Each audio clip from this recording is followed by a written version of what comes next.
Friday, October 4th, 2024.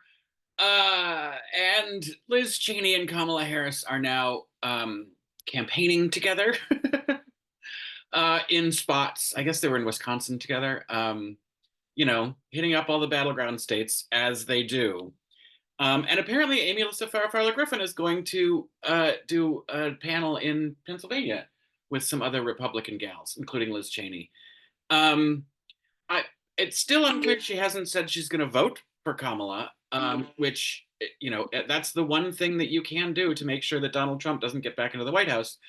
And I haven't heard her say that she is that's the way she's voting or that's what she's endorsing. Or up until now, she's said she won't vote for the Democrat. She'll third party.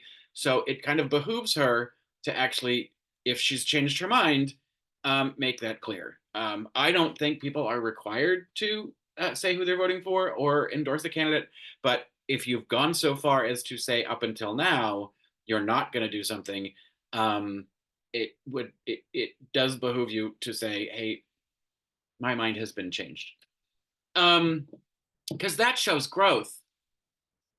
So all this praise for Liz Cheney for doing this is like I feel like it's a little it's too much, and it's sort of misplaced. I think the praise should be going to Kamala Harris for demonstrating and inviting all of this. I think it was Sonny Hostin who was talking about, who would have thought that the tent for the Democrats would be big enough to have AOC on the left and Liz Cheney on the right, and which is an excellent point. And I hope that the electorate can see enough of themselves in all of these surrogates to say all of these people are putting their faith in her. So I should be able to too. I want to be optimistic. Excuse me, but we have to be cautious and careful until every last vote is counted. And I want to see a decisive enough win that it can't be challenged. And then we can get back to the business of prosecuting Donald Trump. And yeah, I don't know. Does Liz Cheney deserve a spot in the cabinet? I don't know that that's not really necessary. She said she would consider putting Kamala said she would consider putting a Republican in her cabinet. Doesn't mean she has to, and it doesn't mean she's required to put a household name like that into the cabinet. So Harris can do whatever she wants. Once we get her elected, as Anna Navarro very astutely pointed out, we have to get her. We have to win the election first. But and part of the problem with winning the election is concern over local election officials, state election officials.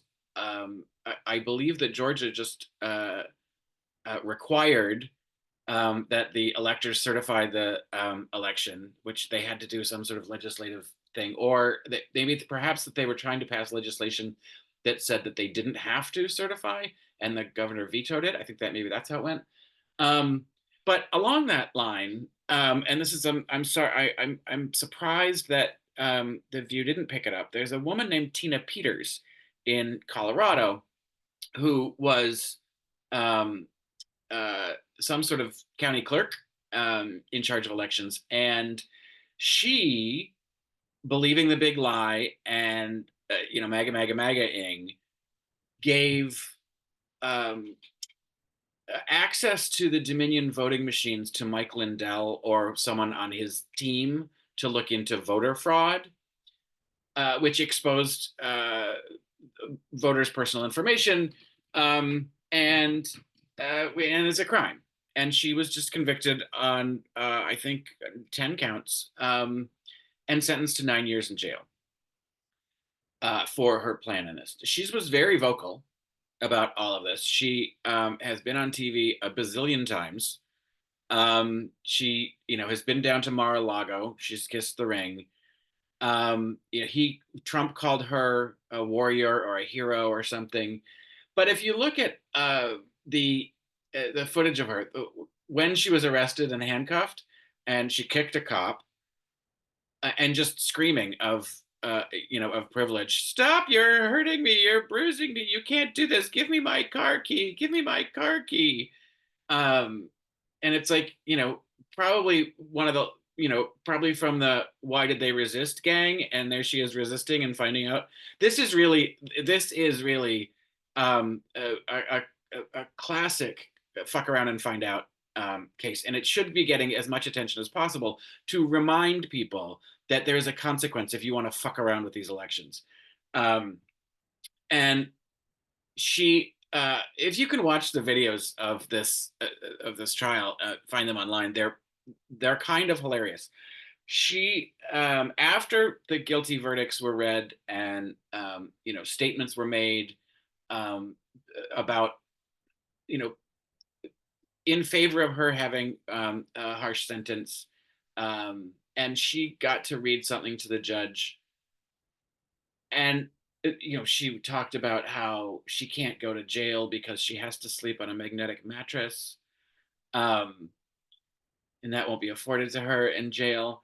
She said something about um, the the actual that the election was a fraud, um, and then and in talking to the judge said, and as you know, or as you believe, or whatever, and he made a sound, and she took offense to it, and he's like, you just said to me, in court, and entered into court an opinion that you are assuming of mine that is untrue, and that is not your assumption to do and to make. And it was pretty good. And then it's about, I don't know. I saw about the last 15 minutes of his sort of reading to her his sentencing and explaining to her, um, that there's a difference between her and the people that usually sit in that chair, in the defendant's seat. That they don't usually have an army of attorneys. They don't usually have an army of assistants and publicists. And the fact that she has, of up until that moment that she's receiving her sentence, has refused to admit that she did anything wrong, and explaining to her why she is a threat to society because she has no remorse, that she's a person of privilege that doesn't understand, that the rules and regulations apply to her. He read her so hard, it was politely, um, and talking about how she put her own interests first instead of those of the republic. And I mean, it could have been said, those exact same words could have been said exactly directly to Trump. And she is, of course, another sort of victim of his lying machine.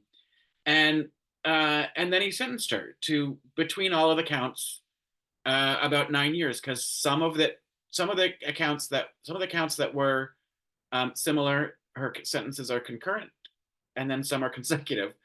And so she'll spend her 70s in prison because she refused to see the truth that was in front of her, that the courts said, um, and took it upon herself to say, I know better than the justice system or the electoral system.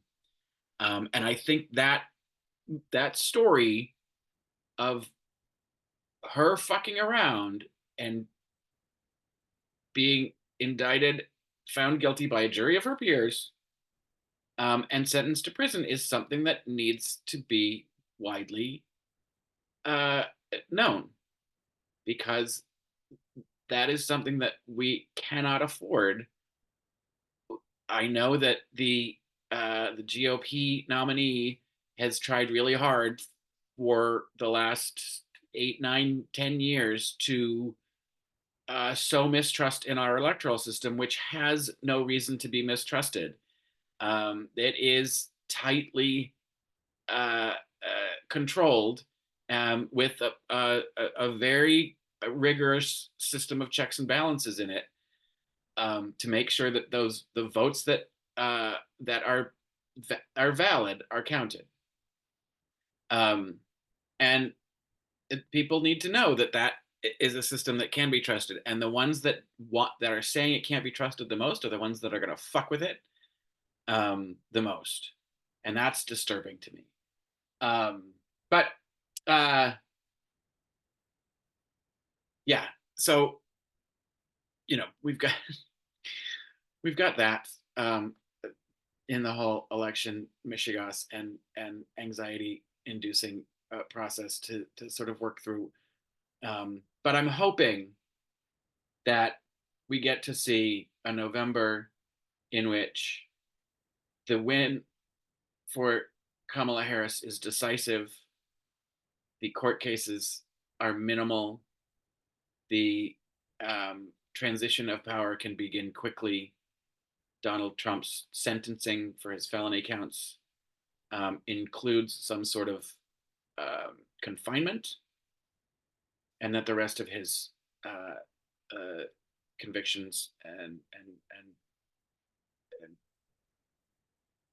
not convictions, he's not convicted yet. The rest of his court cases can go forward, but we'll see. So that's my news on a Friday. Happy birthday, Joy Behar.